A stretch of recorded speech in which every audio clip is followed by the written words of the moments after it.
All right. Did want to show you a little bit of the homework. And so I expect you can probably be done with the second set of TRQs for Unit 2, second and third, and that you can do all of the problems in the second set talking about nuclear equations. And so if I work, let's say, number 2 here, it says, okay, that polonium 210 decays to produce an alpha particle and something. Okay, so in this case, polonium weighs how much? 210. And do I put that on the top or the bottom? Top. So I put in 210. Okay, that's great. And then what do I put down here? What number? 84. How in the world did I just make up that entire number? Looked at your cheat sheet, polonium. And the polonium is 84. And that represents what? That number. Represents what? Number of protons. What is that number called officially? The atomic number. All right. And the question said that it gave off an alpha particle. So what is an alpha particle? It's not just helium, it's a helium what? Nucleus. So how much does a helium nucleus weigh? It weighs 4 because there are 2 protons and 2 neutrons to weigh 4. And then I already told you how many protons there are. Should be 2. And then what does it make? Okay. What is the thing it makes? What is the first thing that I do? Do I do the top number? Do I do the symbol, or do I do the bottom number?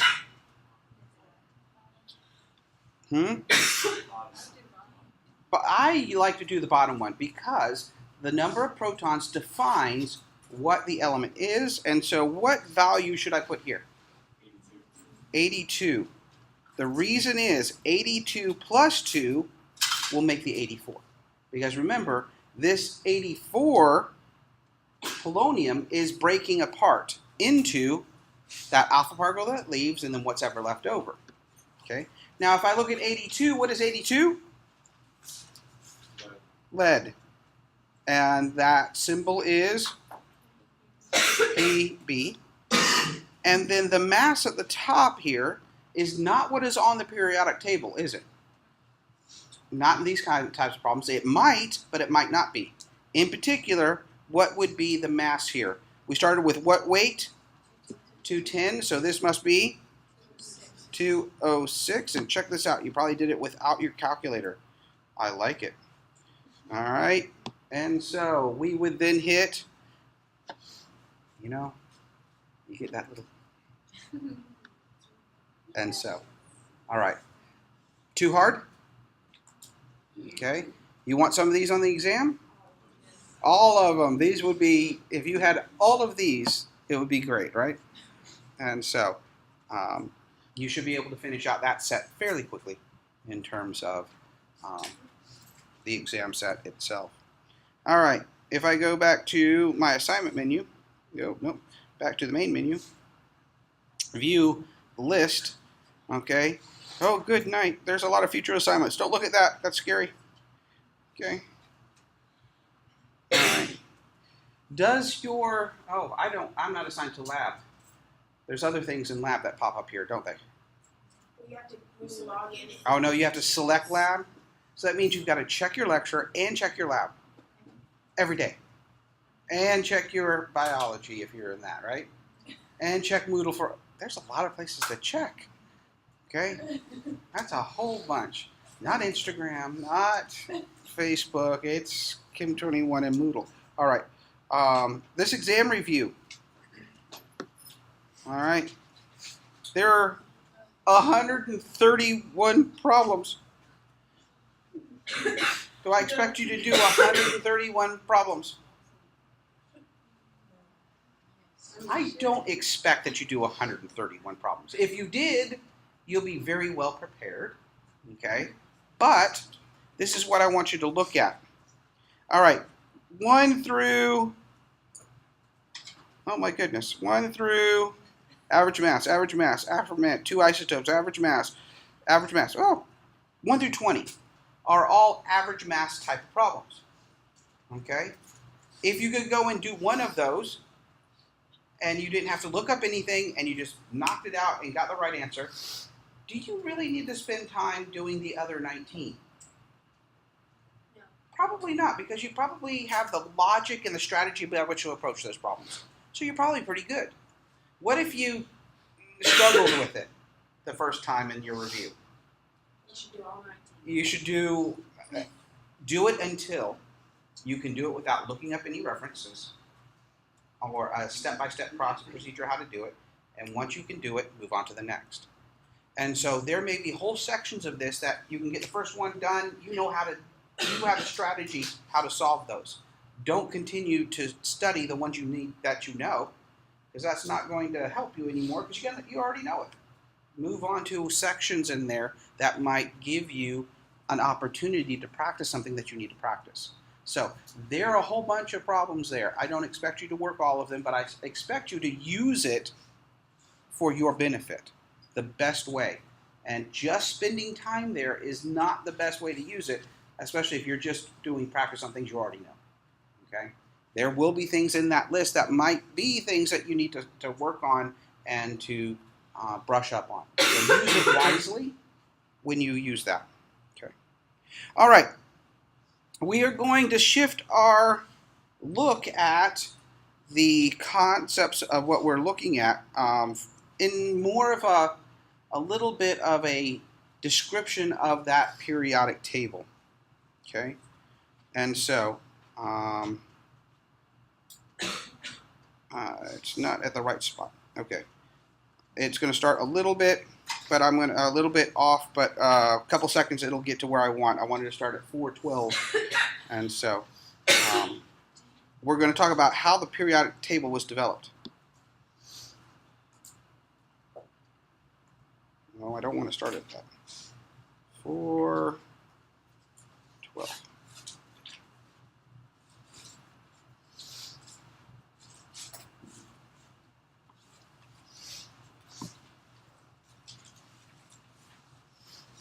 The final scientist we would like to discuss with you today is Dmitry Mendeleev, a Russian chemist working in the 1800s.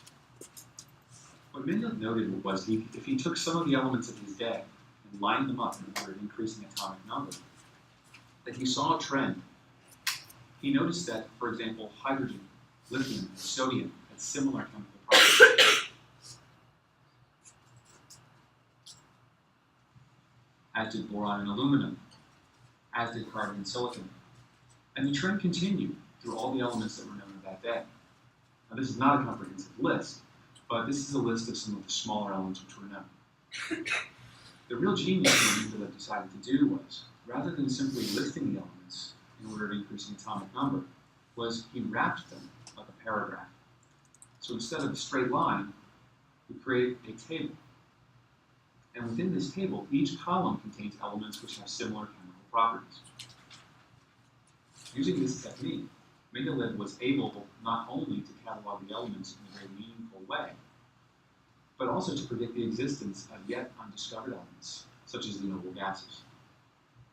It is this small slice of the periodic table that Mendeleev gave us, and scientists have been building on for several centuries since. And now we have our modern periodic table. But before we were able to get there, we had to go through the thought processes of our Western philosophers, Antoine Lavoisier, and Dmitry Mendeleev. That's all for now. I'll see you guys next time. Okay. So when we look at the periodic table, there's a lot of different ways that we could have organized that table. Okay. Majority of elements were discovered between 1735 and 1843. And so we didn't know all of them, but we discovered a lot of them during that time. And so we could have listed them alphabetically. But here's the problem. We have different people in different countries that were naming them differently. And so if I alphabetize them, okay, what language do I use? And that is not necessarily a wonderful way, although you can find lists of elements that are alphabetically listed. What we wanted to do, and I think one of the first things that actually people thought about, let's go from simplest to more complex. And the idea behind that was the simplest was probably the lightest one, and as we gained mass, it became larger and more complex. And so there were a couple of people that looked at that. Mendeleev being one of that's attributed probably the most in this. They started to arrange the elements by atomic weight because we assumed there was more complexity. But as you saw in that video, what he found was not only was there more complexity, but there was a repeating pattern of reactivity. That's what he found. And this is where we get the name of periodic. It comes in a systematic way. And so there was always a soft metal that reacted very well with water, followed by another metal that was also soft but didn't react as much, followed by, and these patterns existed. And so he arranged those in this order, and what he found was it wasn't as nice and neat as you saw in that periodic table that video. He actually had a heavier element, and it would be lined up, it should be by mass, the next one, but it really didn't react with the one above it. So what he did was he moved it over, and he left a hole. And that hole, he said, was, well, there must be an element that reacts like the one above it, but should have a mass between these two. And he predicted several elements that were discovered much later because of the space that he left in that periodic table. There were lots of earlier versions, but Mendeleev is the one that was credited with the modern periodic table. He actually basically got a desk, pieces of paper, and he created a puzzle, and he moved them around that way. There's a museum with the desk that he created the periodic table and left the blanks. And so this was his organization. We now have the modern periodic table. And it's a little bit more extensive, and depending upon, we have just, if you take a look at the periodic table that we put on the wall, we just purchased it because all the way up to 118, the names have been determined, and they were just agreed upon this past year about what the names are. And so we have 118 elements that are accepted at this moment. Depending upon what textbook you have, that number changes as elements have been discovered and then accepted by the American Chemical Society as part of this process. And so lots of them have been discovered, but many of them have been made, man-made. And so the periodic table, the ones that are in white with a black outline, are man-made elements, some of which we've made 2 or 3 atoms of. Okay, so we're not going to make something out of it, and they last for less than a second, many of them. And so we know that they exist, but they're not usable. And so even though we have 118, of those we have much fewer that we make substances out of. Now, something about the elements that I want to introduce you to is its organization. Okay, and so there is something that is fundamentally part of the organization that came out of how we put that periodic table together. And that is, we group them into 3 kinds of elements: metals, nonmetals, and metalloids.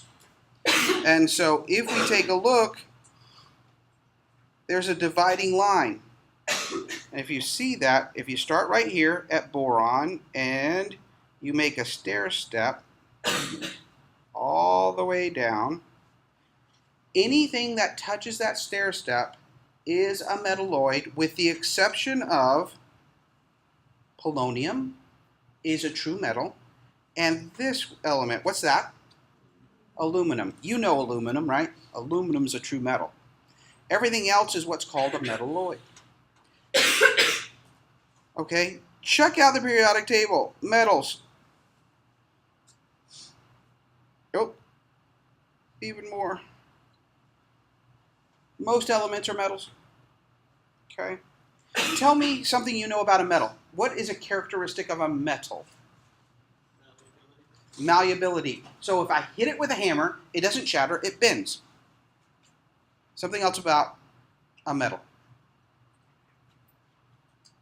If you take a rod of a metal, piece of metal and you shove it into an electrical socket, what happens?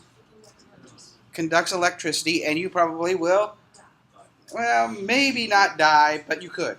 Okay? So it conducts electricity. What if you put a piece of metal in a fireplace? Well, if it's hot enough, it'll melt, but typically. It won't. Yeah, usually the fire is not going to melt it, but what is it conducting? Heat. Okay? And you can tell that if you've ever cooked with an iron pot, not an iron pot, but an iron skillet, right? You don't just set it on there, let it get hot, cook your bacon, and then pick it up, right? No. You do it once. Okay? After that, you should learn.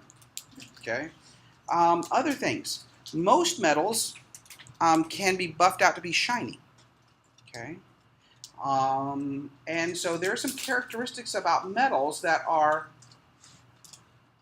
they all have these kind of characteristics. Most metals at room temperature are solids. Can you tell me the one lone thing that is not a solid? Mercury. If you take a look at the periodic table on the wall, anything that is black is a solid. Anything that is blue is a liquid. And what do you think red is? Yes. Gases. And the white ones are man-made. All right? So, for most metals, they are solid and metallic, or most elements are solid and metallic. There's one metallic liquid. Okay? On the other hand, if I talk about the nonmetals, okay, not much in common, much less numbers of nonmetals, but they're very important. If they are put together like a ceramic plate and you hit it with a hammer, is it malleable? No, it shatters. Okay. Most of the nonmetals are small. They are gaseous. A lot of them are gases. But they don't have a lot of things in common. They do have this in common. They are insulators. And so if you pick up that iron pan, you use what do you use? An oven mitten made of cotton, which is a nonmetal. It will not conduct the heat. If you are, we now make things not out of carbon like cloth. You can get a silicon, oven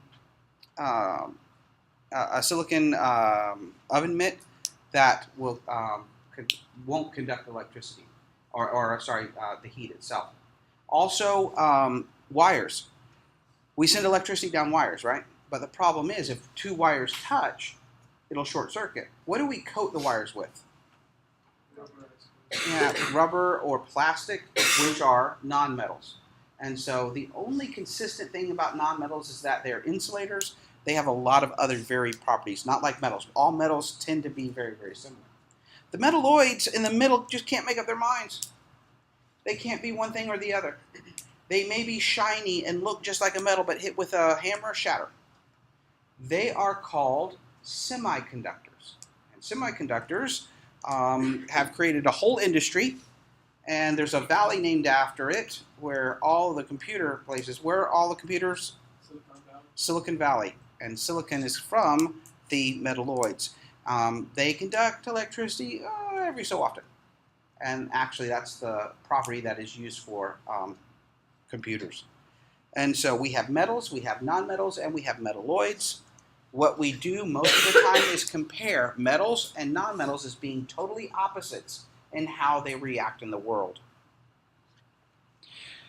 Now, the modern periodic table really is not like that. That is written so that we can print it on a piece of paper. What really happens is there is a block of elements that get stuck in the middle. This is not as easy to print, but the long form is what it really looks like. We're going to discover later that the organization of the periodic table is going to represent where the electrons are around the nucleus and the shape that they take. And so we're going to be able to extract a little bit more information about the periodic table. You see it most often with those two that are dropped, because if you take a look at this, barium number 56 is there, and then you go to the next thing and it's 72. Well, the next one is lanthanum, which is 57, and it goes through that whole list that is below, and so it actually fits in there. You don't see this long form very often, but that's a better representation. We are adding new elements every day, and the next new element is really going to change the makeup of that periodic table, because we're going to have to add another row. And so we make elements all over the place, but usually in linear accelerators or cyclotrons.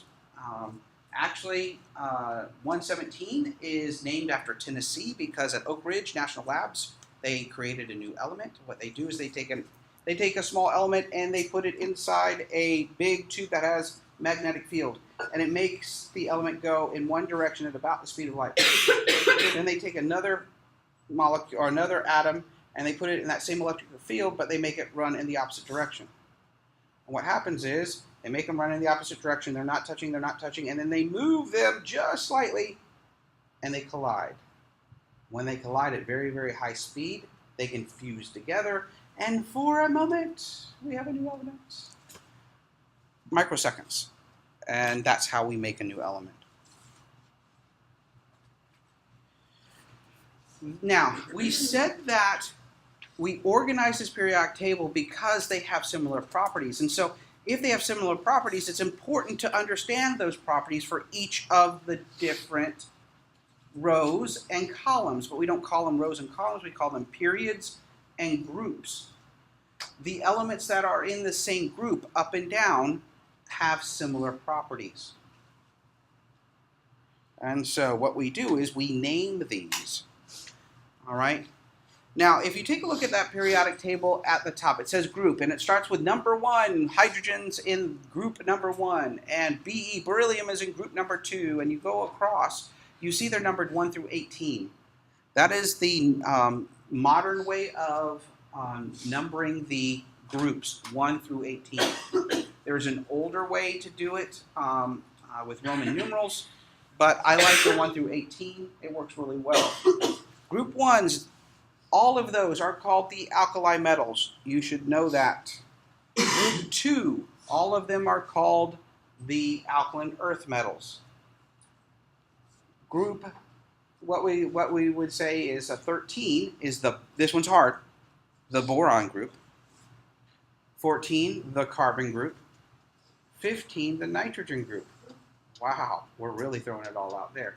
16 is called the oxygen group. That's more modern. If you take a look at an older textbook, you may see the term chalcogen as an older name. Group number 17 is the halogens. Group number 18 are the noble gases. You may also see inert gases. So noble or inert gas. All right. In the periodic table, there's a block that right here that is important. Okay, those are called the transition metals. And so transition metals, we're going to talk about, they don't like to follow the rules. They're teenagers on the periodic table, they're right here, rebelling at all times, okay? Because I'm going to teach you some rules about how things happen, and then it falls apart in the transition metals. It's because of the way the electrons are arranged, and things happen a little bit differently. At the bottom, there are the lanthanide and the actinide series. The lanthanide, which is also called the rare earth elements, and the actinide series are named for lanthanide La at the beginning of them, or actinide AC at the beginning. And so, on an exam, what could I do with that kind of information? I could say Li, lithium, Na, sodium, K, potassium, and Ca, calcium. Which one is not an alkali metal? Okay, on a multiple choice question. That's the kind of thing that I would ask of you. Okay. In this case, we also need to identify this one right here, hydrogen. Hydrogen is an alkali metal that is really not a metal. It is a nonmetal.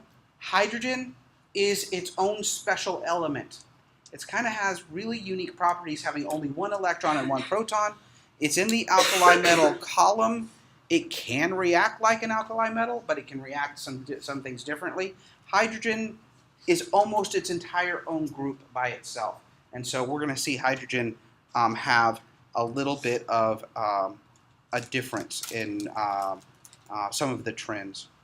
And then we see identified aluminum and polonium as the metals that touch the stair step, and the metalloids are on that stair step board. Metals, oh, here, shiny, has a luster, malleable. What's ductile? Does anybody know what that term means? Not looking like a duck.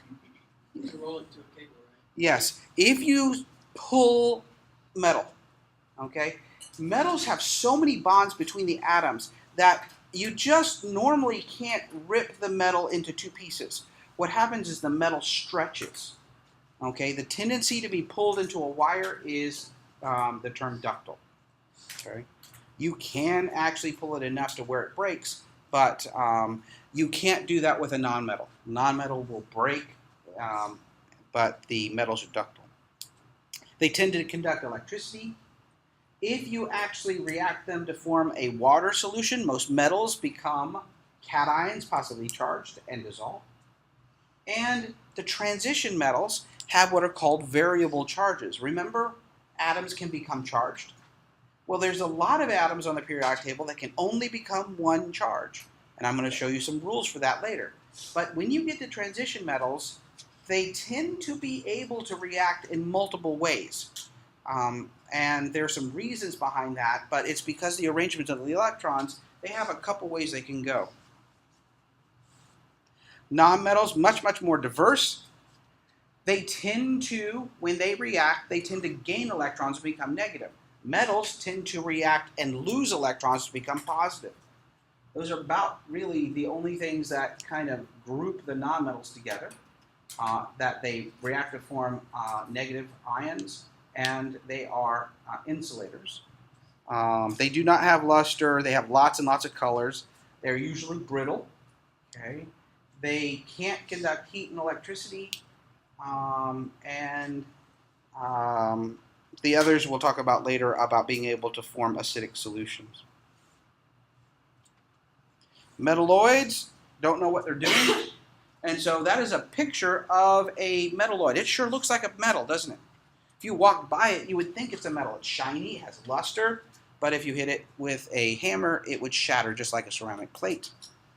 They just can't make up their minds. And so they're kind of in between.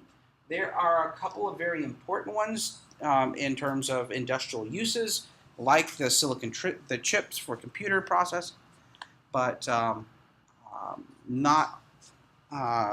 we don't focus on the metalloids as often. We tend to look at the metals and the nonmetals in chemistry itself.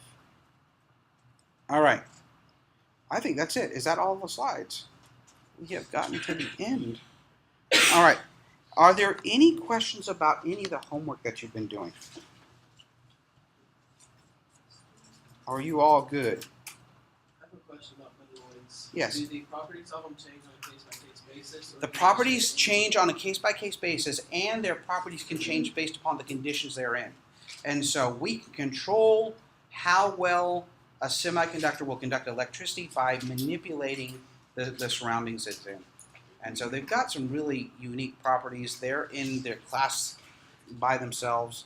To really study that and to understand why they do what they do is more graduate level.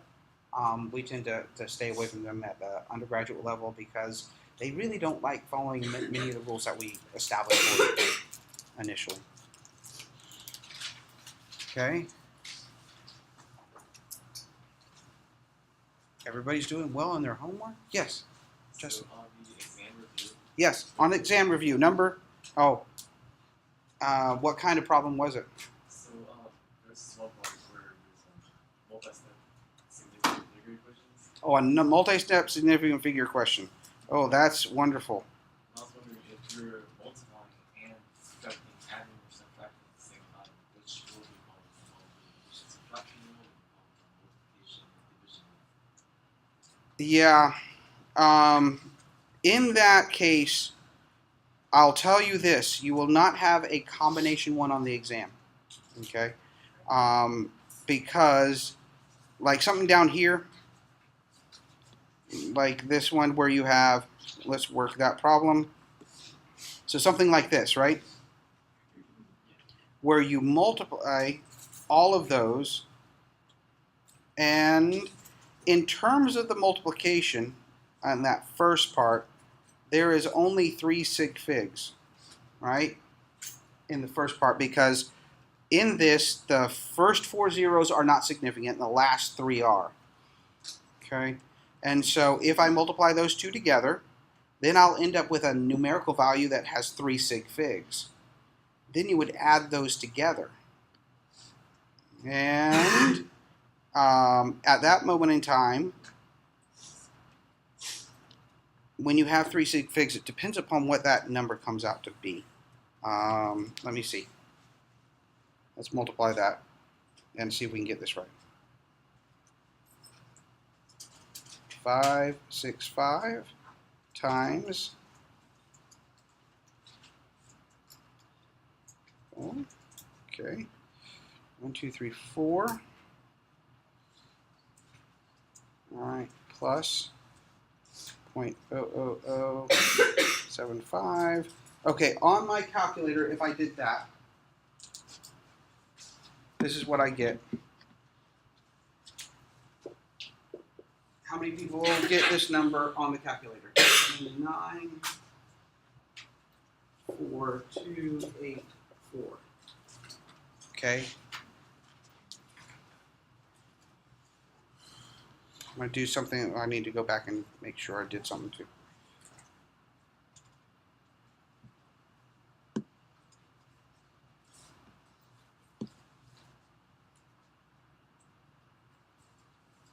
Okay, so 1, 2, 1, 2, 3. If I did one step before 0.0037,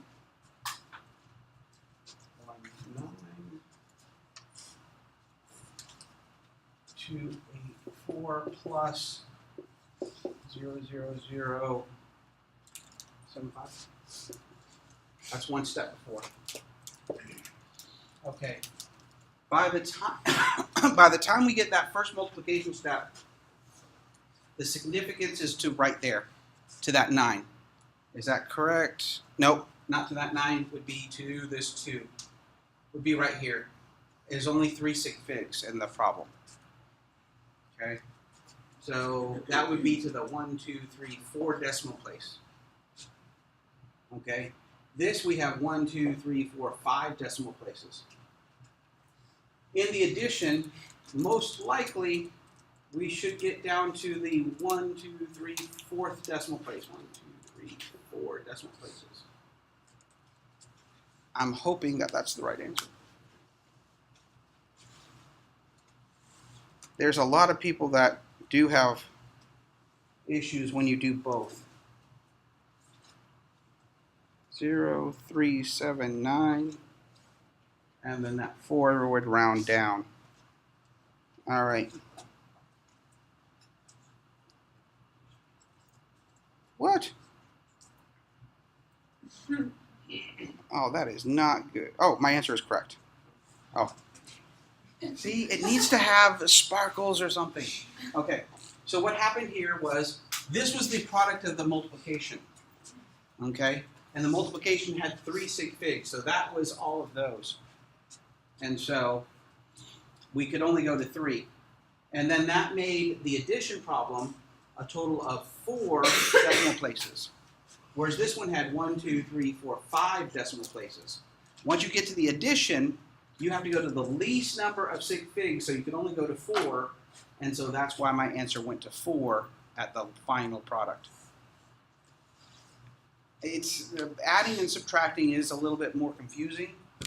Most of the time when we do calculations, this is kind of a made-up problem. It's just numbers put together, right? Most of the time we're either doing all multiplication or we're doing all addition and subtraction. That's the kind of question we will have on the exam. I don't believe we have a mixture of those. And so that was a good question. But anything else that you that you've worked on or got to? Kelsey has a question. Yes. On the first homework assignment, On the first homework assignment, yes. can you do one of the ones that you're out in 10? Okay. On the first homework assignment, like Yeah, that was part 2, but part 1, which was that's part 2. Is this one?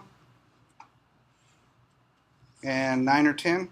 with the percentage of the With a percentage. Okay, let's do that. All right. This is.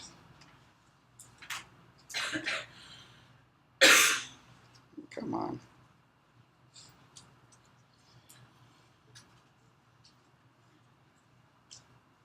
It's not going to let me. I want to copy it. All right. And I can't just write on this. No. All right, here's the problem. This is a good one to work. We are going to attempt to find the percentages of each one of those particular items. Okay? And so we have 2 masses.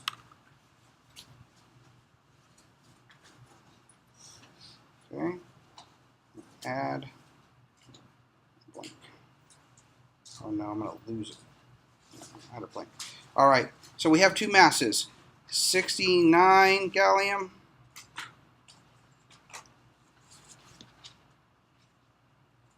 That weighs 68.9256.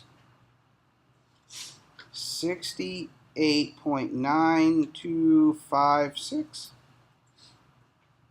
I sure hope. 9256. Okay. And gallium 71, which is 70.9247.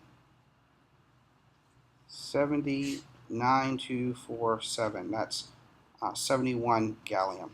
Okay. So I got those 2 things. That's cool.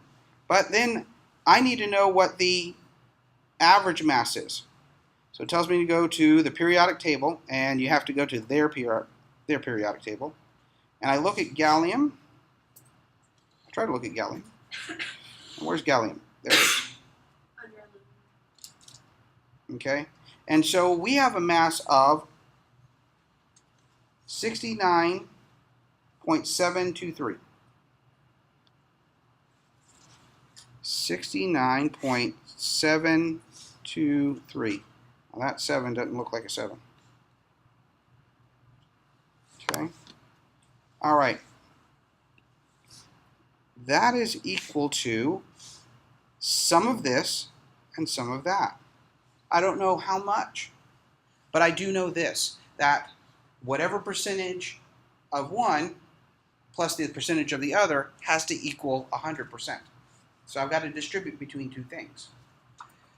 To do that, I do this. One of them is going to be X amount. I don't know what that is. Okay. The other one is going to be 1, because that represents 100%, minus whatever the other was. So if by chance this was 0.25 or 25%, that isn't the answer. But if this was 25%, what would the top one be? Would be 75% or 0.75. but I haven't calculated that out yet. So what I'm going to do is I'm going to put x times the exact mass of one of them plus 1 minus x times the mass of the other.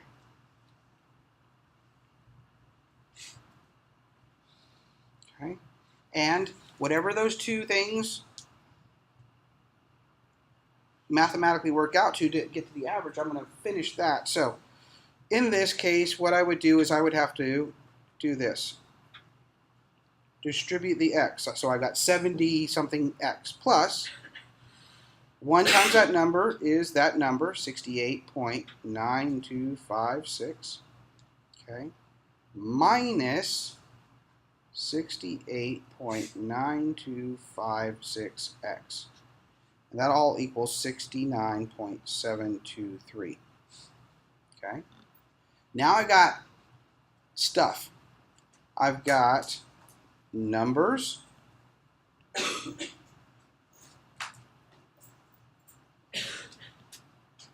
And I've got red. Stop. I've got x's. So I put those together. So to get numbers together, I have to subtract 68.9256 on each side. 69.723 minus 68.9256 equals 0.7974 equals, and then I put the two numerical values of x, 70.9247 minus 68.9256, 1.9991x, and then solve for x by dividing by this numerical value, and I get x is equal to 0.7947 divided by 1.9991.39887. I think the answer is supposed to be to 2 decimal places and in percentage. So the percentage on this one is 39.89%. And that would be the, I put that with the 71 gallium. So the other one would be, 1 minus 0.39887, which would be 0.60. It would round up to 601, which would be 60.11%, the 69 gallium. Key here, x with 1 and a 1 minus x with the other. Okay, the rest of it is the algebra necessary to complete that. Okay, you should be able to do one of these on the exam. Okay, what if I gave you this problem? What if I gave you that you had 35% element x that weighs 3, which is equal to 3.0001, and you have 65% element x that weighs 5, which weighs 5.0021. What would you do with this one to find the average weight?